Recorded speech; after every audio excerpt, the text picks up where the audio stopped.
Feelings aside, she grabs all of her things and leaves him there. Just leaves him. Oh my gosh.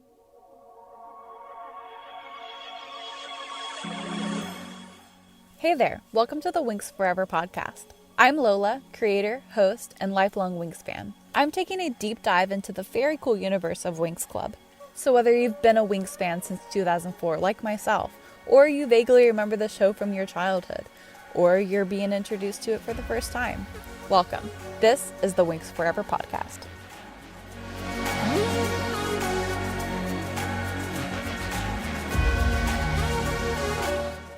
Crazy. We are on the 5th episode of our Fate dissection. 5 out of 6. I'm not even joking. I'd forgotten a lot of this episode since the last time that I watched it, so I have a lot of thoughts, and good thing I have a podcast about it, huh? Let's get into it. Fate, the Winx Saga, Season 1, Episode 5, Wither into Truth. The description reads, in order to reconnect with Beatrix, Bloom seeks the help of a fellow student. Sky opens up about his past. Miss Dowling shares more about her story. Okay, so at least this description seems pretty spot on. It only took them 5 episodes to write a decent episode description. Nice. Clearly, in the last episode, we never saw where Dowling and Silva dragged Beatrix off to. Well, in the opening of episode 5, we get to see that they are keeping her somewhere in a dungeon in the East Wing of the school. But, like, she's in a cage? Yeah, it's like a big cage. This is so unimpressive after we just discovered the massive energy field under Dowling's office that she's hiding Rosalind behind. And this is the best that they can do? A freaking cage? I digress for now. I will say, as much as Beatrix does annoy me, this is the first time in the whole show where I'm like, okay, Beatrix could have a few good villain qualities. She's still annoying as all get out, but I don't want you to hear me rant about all of that again because I have a lot of feelings. So, moving on. Bloom is just casually chilling outside of these large SUVs where they're keeping Beatrix and apparently trying to keep tabs on when Silva and Dowling come and go, when freaking Dane shows up and starts questioning her and says that he can help her get to Beatrix. I'm sorry, like, they've literally never had any interaction this whole show, and now they're gonna team up to freaking bust out the crazy witch girl. Cool. So then the next scene shows us that some time has passed or whatever, and Bloom and Sky are in the middle of what looks to be a simulation of a Burned One attack or whatever. This Burned One combat training is so dumb. They're trying to fight these fake simulated Burned Ones, yeah? But clearly not receiving the correct instruction they need in order to figure out how to actually defeat it. I'm starting to believe that these 3 faculty members of Althea aren't accredited scholars. And I think that Bloom's beginning to believe so too. Ugh. Oh my gosh. But when Bloom is like, oh, you're bleeding. Girl, he barely has a cut on his face. You just wanted to touch his face, admit it. We aren't dumb. Don't lie. Though the weird heat healing power that Bloom all of a sudden displays is intriguing. Seems reminiscent of the healing power that she used in Season 3 when she healed Sky of Valtor's curse. Potentially. But then the series completely forgot about it and just let Naboo die in Season 4. But we do not have time to get into all of that right now. Another thing that is really interesting / frustrating about the whole Burned One training, it's interesting that Farah Dowling has enlisted Aisha and Musa for her war support team, 2 underperforming first years. there aren't any, like, second, third, or even fourth years that would be better suited for that? Or are all of the upperclassmen teaching all of the classes that the 3 faculty members don't have time to teach because there are literally only 3 of them running this whole place? I swear, one day I will get over it, but today is not that day. Then we get this, like, weird moment between Tara and Riven. I really wish that Fate gave us more background to Tara and Riven's relationship. He was clearly fond of her at one point in the novelization of the show, The Fairy's Path. And yes, I actually finished the book. Don't all applause at once. They did do a good job of giving us a little more insight into this, like, very odd pairing. Not much, but it is more than the show gave us, that's for sure. The next scene, Sky catches up with Silva inside the school and explains to him that he's not sure he can spy on Bloom for much longer, when Silva reassures him that what he is doing is the right thing because he's obeying orders. Okay. I do love how Sky is literally pointing out how toxic his situation with Bloom is, and then Silva's like, toughen up, be a man, rub some dirt in it. Like, dude, he is literally going to cave and tell Bloom he's spying. Like, you're literally setting him up for failure by not letting him rest and process his emotions. He's not a soldier. He's a teenage kid. Like, I don't know, crazy thought. So, after Sky walks away frustrated, and understandably so, Silva has a flashback to when him and his brigade of ragtag burned one hunters, Ben Harvey, Sky's dad Andreas, Farrah Dowling, all of them are surrounding this burned one when Rosalind comes up and criticizes their time for taking down said burned one. This is one of the first flashbacks we get of their time as Althea soldiers. I very much dislike this war history of Althea's and Fate. I feel like it takes away from more of the magic and allure that we got from it in the first couple of seasons of Winx Club. There's no magical library, no ancient books flying off of the shelves, and definitely no secret passageways between, like, other schools, since there is no mention of any other schools in Fate. I guess I just miss Althea being like a magic pink Hogwarts-esque, like we're used to it being, instead of just a war school. Okay, so, like, the staff are then meeting in Farrah's office when all of a sudden, hot, quote-unquote, Marco comes barging in. Again, like, just anyone can come into Farrah's office. Like, dude is bleeding out, and no one, like, thought that this looked sus. An Althea specialist just stumbling into Althea down the halls, bleeding out, straight for the headmistress's office. This is all so sketch. Then Marco lets them know that the Solarian troops, like the Queen's army, has been pulled from their battalion. Freaking yikes. Is that all because freaking Queen Luna doesn't like Dowling? Ugh. Seems like a great ruler. You're listening to the Winx Forever podcast.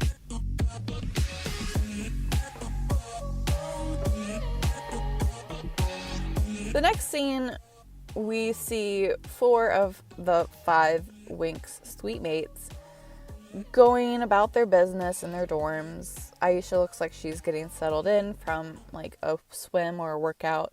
And Musa is texting Sam, and Tara is obsessively decorating Stella's abandoned room with an excess of foliage. Musa begins to prod and asks if Tara kind of misses Stella when a potted plant crashes in the floor of the other room. They assume it's due to the massive overload of greenery and just move on. Aisha heads back into her and Bloom's room when she notices that Bloom is acting really weird, even for Bloom. I love all of the scenes with the girls in the Winx suite. It just feels so Winx Club to me. I also love how Musa, the mind fairy that she is, picks up on Tara's hurt feelings towards Stella for just up and leaving without saying goodbye. This shows to me how genuine of a character Tara actually is, and I might get some flack in saying so, but reminds me a lot of a characteristic that Flora, has, which honestly just gets me even more hype for Flora's inevitable debut in season 2.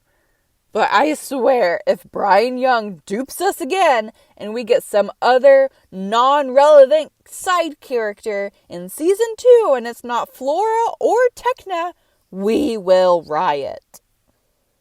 Sorry for the yelling. Very passionate about this.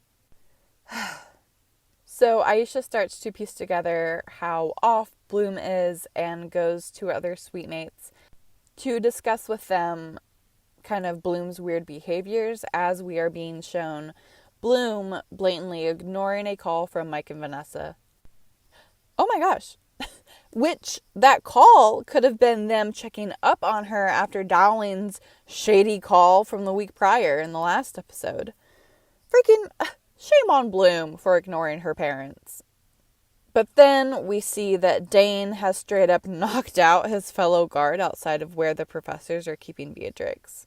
So Dane sneaks Bloom in to see Beatrix, where she questions her about literally everything that the faculty won't tell her.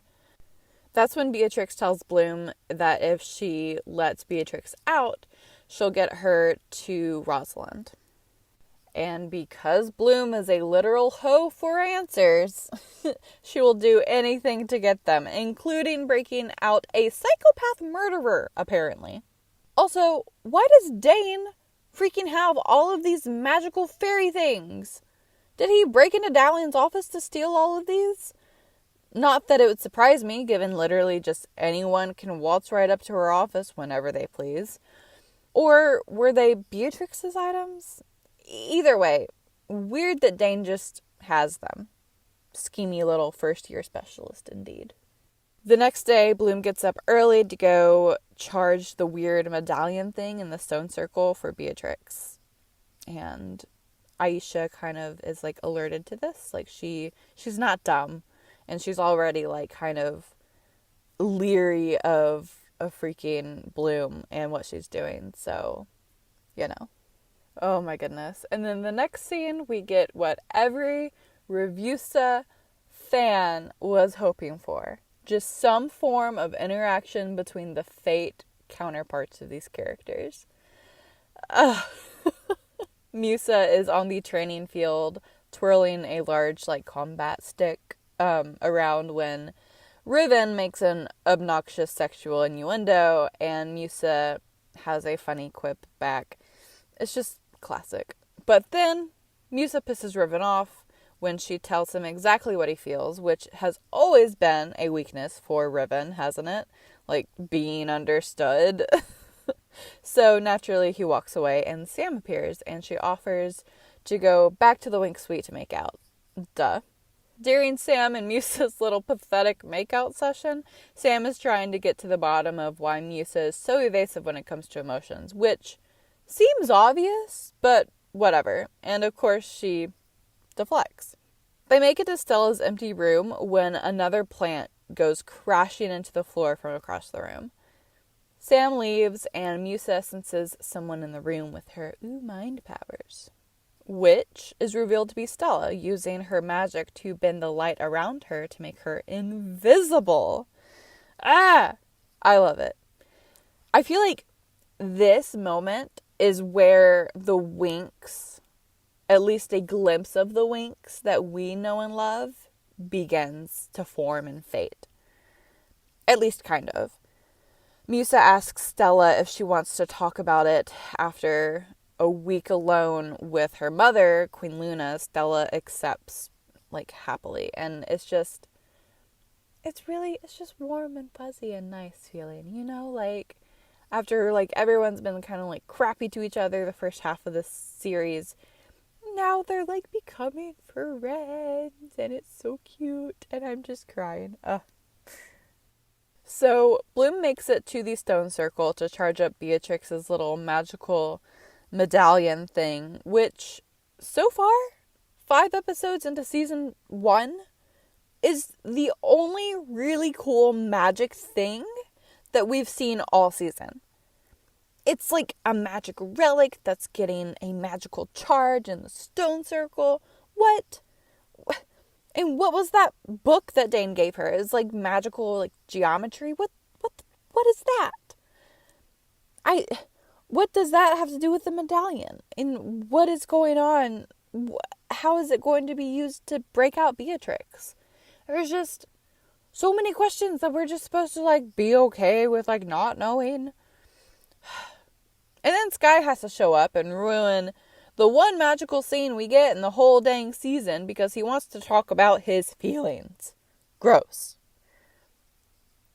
I'm just kidding. Feelings are important and valid, and don't let anybody tell you otherwise. You matter. Your feelings matter.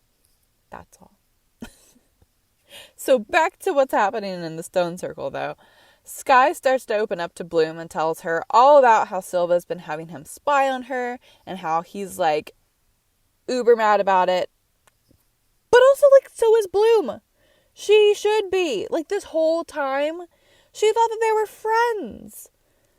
But then again, Bloom has been a little leery of quite literally everybody since the whole Astrodel war crime thing. So, makes sense. Bloom does start to engage Sky in conversation as Sky begins to open up about his feelings, about his dead dad, and why Sky is the way that he is. I think that she originally kept Sky talking just so that she could stall and get the medallion fully charged up all the way. But then they end up kissing. This scene is just so pure, and all the, like, Skloom fans just die, pure right up until Bloom freaking drugged Sky. Oh my gosh, this has got to be the funniest scene in Fate, when literally they had just kissed, and then she roofied him. What? Oh my gosh. So he falls flat on his face in the middle of the stone circle. And Bloom feels pretty conflicted, but feelings aside, she grabs all of her things and leaves him there. Just leaves him. Oh my gosh, Bloom. What is going on?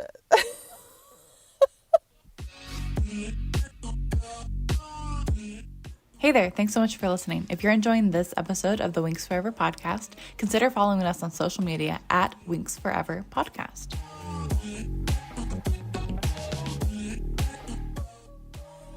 So the scene that we get between the whole Bloom drugging Sky scene, we get this great sequence that helps tell Stella's and Queen Luna's stories pretty well. Stella's giving Musa the lowdown as to why she is the way that she is, while Farah warns Luna that there are more than one burned one and asks why she withdrew the Solarian troops from their efforts to extinguish the burned ones. You get it? Extinguish the burned ones. Ah! Oh my gosh. Okay. I love how Musa isn't bothered or surprised by Stella telling her all of this information. I assume because it's all things that Musa had already been able to put together because, of her mind fairy powers.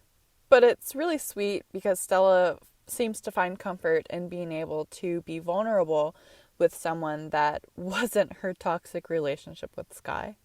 And Farah learns that Queen Luna is just as cold to those who don't cooperate with her demands as she is with her inadequately magic-equipped daughter, and stands firm on her decision to withdraw the Solarians from the fight against the Burned Ones. Like I said, great lady, I'm sure. The next scene, we learn that there are more than just 2 Burned Ones. They are now tracking outside of the barrier thanks to Marco's freaking iPhone FaceTime call with Nora that got cut short because, well, she died. Poor Nora. She was a good character. I wish that we had more time with her. But, alas.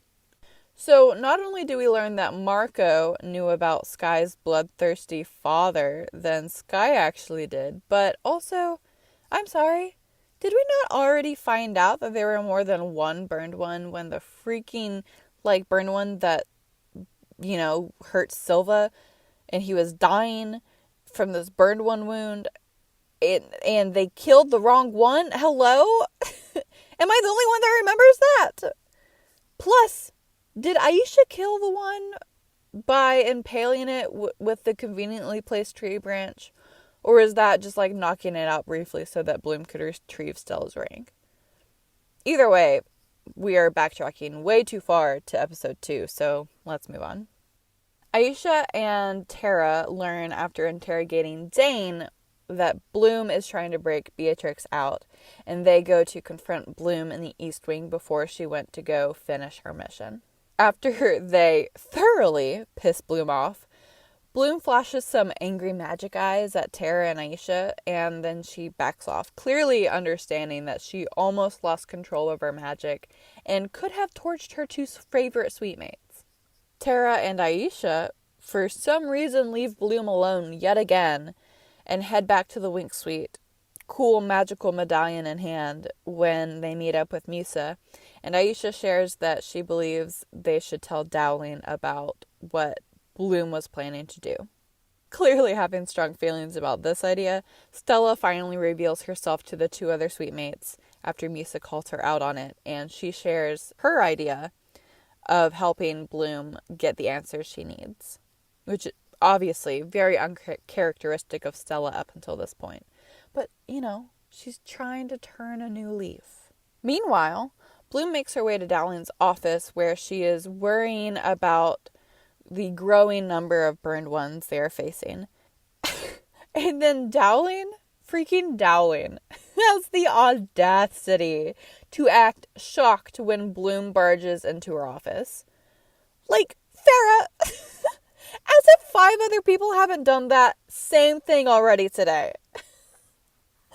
It's honestly her own fault for not having higher magical security system on her office, but again, the real Farragonda would never. So Bloom spills all the information she had been harboring for the past week after her and Beatrix's little field trip to Astrodel, and Farrah is led to tell her the whole story from her perspective. After such, Bloom is left feeling probably even more lost than ever. However, Farrah does promise to help Bloom, help her find answers. Tomorrow, she says. Because she clearly has much bigger problems than Bloom's freaking origin story to deal with. Like protecting a school full of minors from an imminent war against some ancient monsters. I don't know. Just to list a few. After her little pep talk in the Winx suite, Stella, Musa, and Tara all go to find Bloom and tell her that they're going to help her break Beatrix out. To Bloom's surprise, that they were all there, she asks where Aisha was, and after Tara acted very awkward about Bloom's seemingly harmless question, Musa's just like, she's in the suite. LOL, did Tara just vine trap Aisha to Stella's bed frame with some plant magic? I'm so dead. That's totally what happened. It's not what they said, but that's totally what happened. How else were they supposed to keep her from going and telling Farrah? I mean, even though that is exactly what she ends up doing anyway. Oh my gosh. The girls give Bloom back the medallion and immediately go to set Beatrix free. But you guys, I'm not even joking. All the medallion was for was to, take the runic limiters off of Beatrix's arms. Bloom Bloom just had to hand it to her through the bars of her cage. There wasn't even a magical barrier protecting the cage. Anyone with magic could have just broken Beatrix out. Are you kidding me? I can't with this show. Once inside of Dowling's office, Beatrix reveals Farrah's entrance to her undercroft where Rosalind is being kept behind a protective barrier. Wow, Farrah, it's like protective barriers work or something. Wonder what else you could have used them for. Sorry, I don't know if I'm going to get over this one either. But Beatrix's plan apparently was to wait for Dane to come help them spring the trap that Farrah had on the entrance. But Stella just light magics out of thin air and freaking pushes Beatrix into the barrier. And honestly, that is probably my favorite scene of the whole show. I feel like I have like three favorite like total scenes of the whole show, and this is probably like the top one. It's so freaking good. The girls make their way to where Rosalind is being held, and in doing so, Stella and Tara have this nice little like heart-to-heart moment, and it's I'm just so here for that. So Bloom finds Rosalind, the old lady wakes up and crap, and the episode ends with freaking Bloom staring at the woman who she's been searching for, the woman that might finally have all the answers she's been looking for. And insane. That's it. What did I say? Like, these episodes go hella fast. Like, we're almost to the end. I am telling you, the last episode had me tilted hardcore. And then it just, like, ends. Like, are you kidding me? This is the last episode that I recorded my initial thoughts after I'd watched it when it was released in January. So I will leave you with those now. All right, here we go. Episode 5. I can't believe I just finished episode 5. This is going so fast. I have so many feelings. A lot happened, obviously. Love that Stella came back. Love her giving us looks. Honestly, Farrah Dowling is serving us just look after look. I stan the headmistress. Let's go. Let's see what else. Bloom Straight Roofing Sky, bless. Didn't see that one coming. Poor Sky. He's gonna have such trust issues after this. Musa and Riven interaction. We love a good callback. Stella is giving off more diaspora vibes than Stella vibes, which I don't know if I can vibe with, but, we're here. I'm glad Farrah's not evil. That being said, yeah, that's all I've got.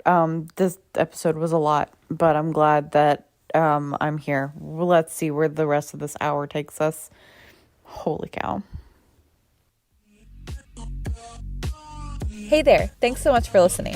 If you enjoyed this episode of the Winx Forever podcast, consider giving us a follow on your preferred streaming platform so that you're notified when new episodes drop.